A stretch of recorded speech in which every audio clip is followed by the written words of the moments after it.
So today we're going to move away from transformations. We're going to move on to a new topic. So we haven't done this one in class yet. We'll start it in today's lesson and carry it on in tomorrow's lesson. But also we'll just be carrying on with this next week as well. It's probability. So today we're going to just start right at the very basics. So using words to understand probability, talking about the probability scale. This should hopefully make a lot of sense because probability is sort of rooted in everyday life. It's a lot of things like, for instance, transformations you might not use on a day-to-day basis, but we do use probability quite regularly. So let's begin. So how do we measure the chance or likelihood of something happening? So in maths, we use a probability scale. There's two ends to it: impossible and certain. Impossible, things that do not ever happen, and certain are things that always happen. And then there's everything else in the middle. So right in the middle is even chance, 50-50. So it's just as likely to happen as to not happen. Then you've got unlikely. So unlikely is something which is less likely to happen, but it's not impossible. Okay, so it's less likely to happen than actually happen. It's marked there right in the middle of impossible and even chance, but everything between these two is unlikely. And then you've got likely, which is the opposite of unlikely, which is it's probably going to happen. It's not certain, but it's better than even chance of happening. So what we're going to do next is put the following events on the right place on the probability scale. So you'll celebrate your 200th birthday tomorrow. I'm going to go ahead and say that is impossible. Nobody is at that age. Even if you do live to be that age, it would not be your birthday tomorrow. So, impossible. Next, toss a coin, you get heads. There's two sides on a coin. They're both equally likely to happen. So that one is even chance. It will rain in Madrid on the 15th of August. So that might happen, but that is the middle of summer in a hot country. So I'm going to say that that is unlikely.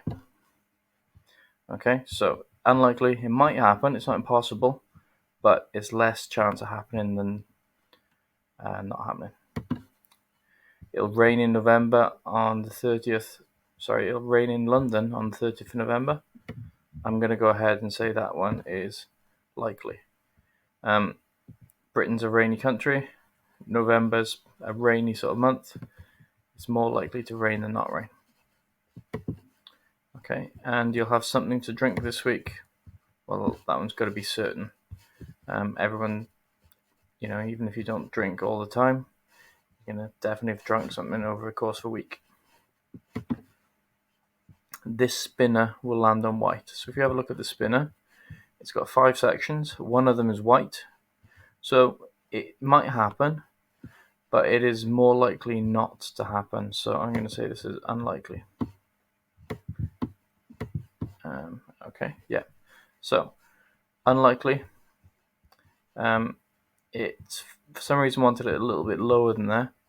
If we think about how this is split up, impossible, 0 chance, then this is kind of like a quarter chance, half chance, 3/4, 100%.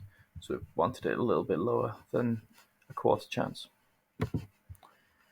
When you get an odd number when you roll a dice, so there's 6 numbers on a dice, 3 of them are odd, that's half chance. Okay, yeah, 1, 3, or 5, not 2, 4, or 6. You get a blue sweet from this bag, so there's more blue sweets than not, so this one is likely. Been a little bit funny where I put it. So, yeah, more blues than whites, which means it is likely.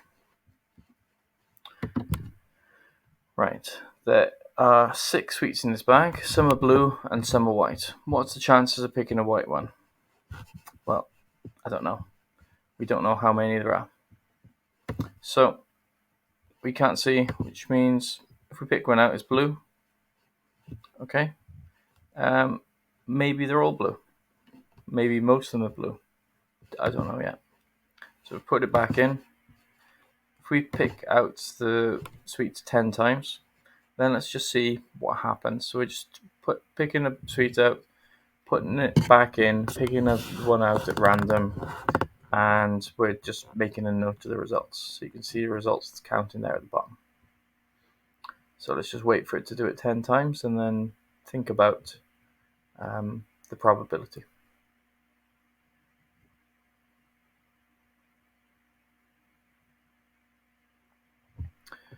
Okay, so it's picked out 10 sweets.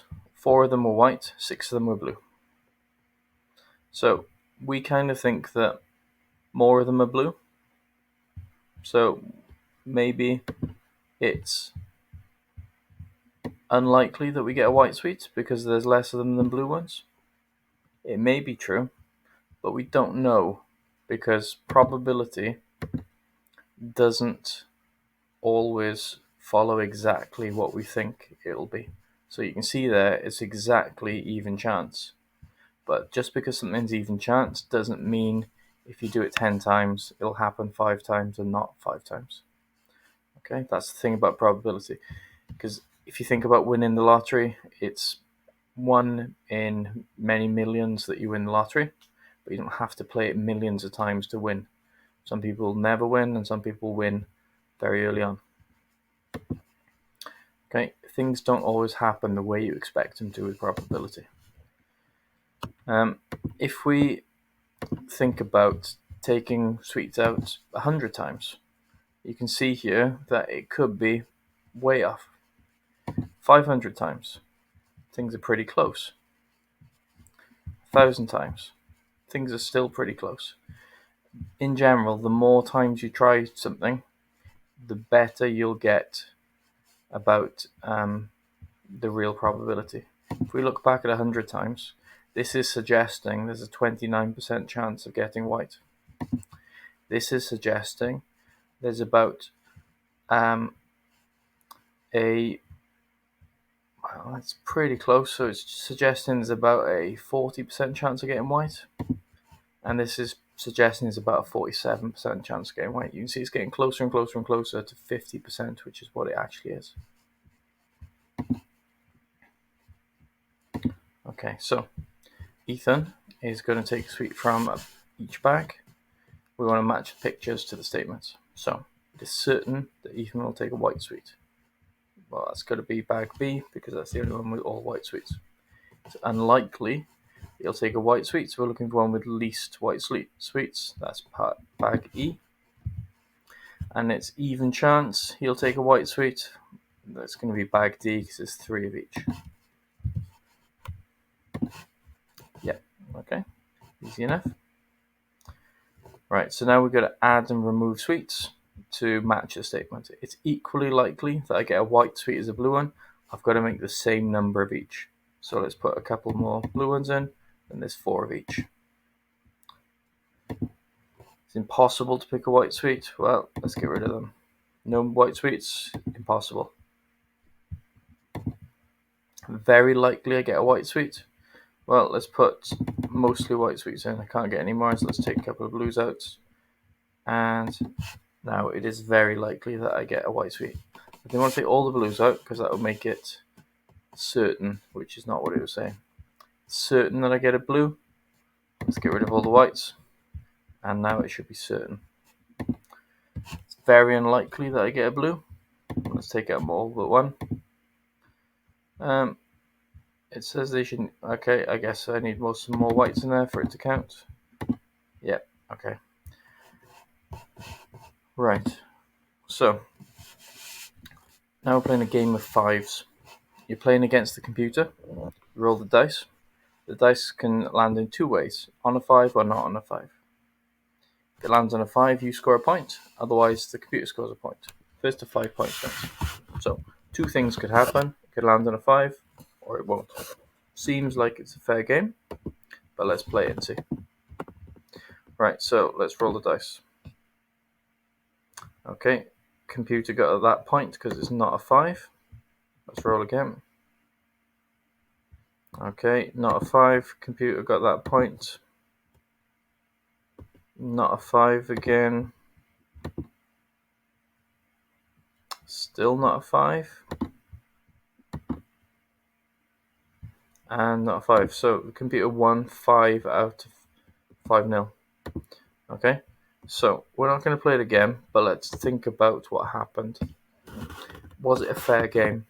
We talked about there's two things that can happen. It could be a 5, or maybe it's not a 5.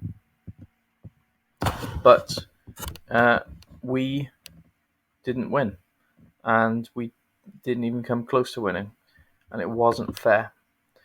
Because even though we'd said two things can happen, it's a 5 or not a 5, there was only one way for us to win, but there's 5 different ways for us to lose. So it wasn't fair because we only had one chance when the computer had 5 chances, which is why we lost. Okay, we were unlikely to win. It was unfair. When things aren't equal, then they are unfair or biased. How could we change the rules to make it fair? Well, if there's 6 numbers on a dice, we could pick 3 each. You could split it as odds or evens. You could split it as 1 to 3 and 4, 5, 6. Okay, there's a bunch of different ways you could do it. So that makes a fair game. So you can think about other games with the dice which are fair or one which is unfair. Things like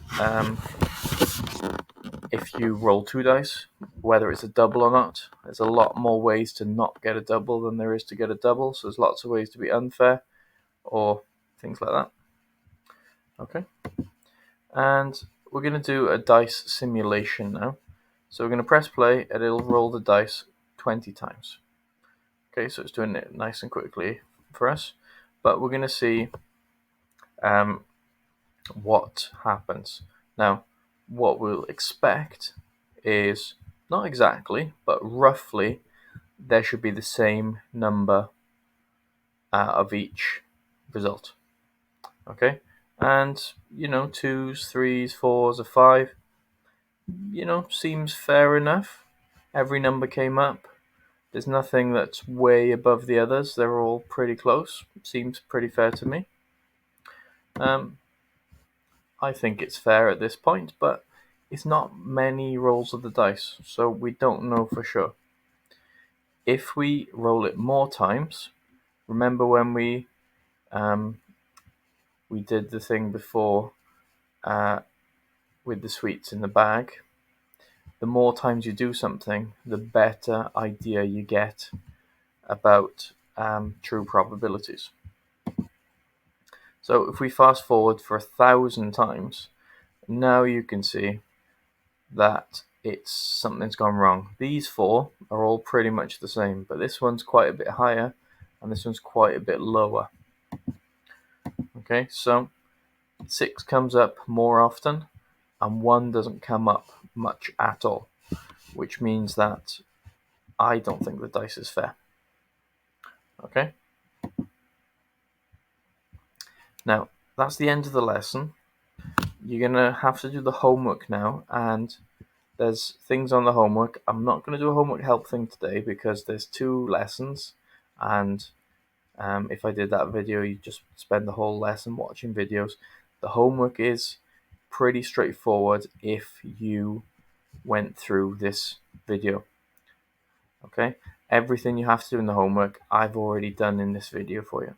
If you still need a bit of extra help though, you need to just ask in the chat and I'll help you. Okay, so do the homework for introducing probability next, and then watch the second video and do the second piece of homework. Okay.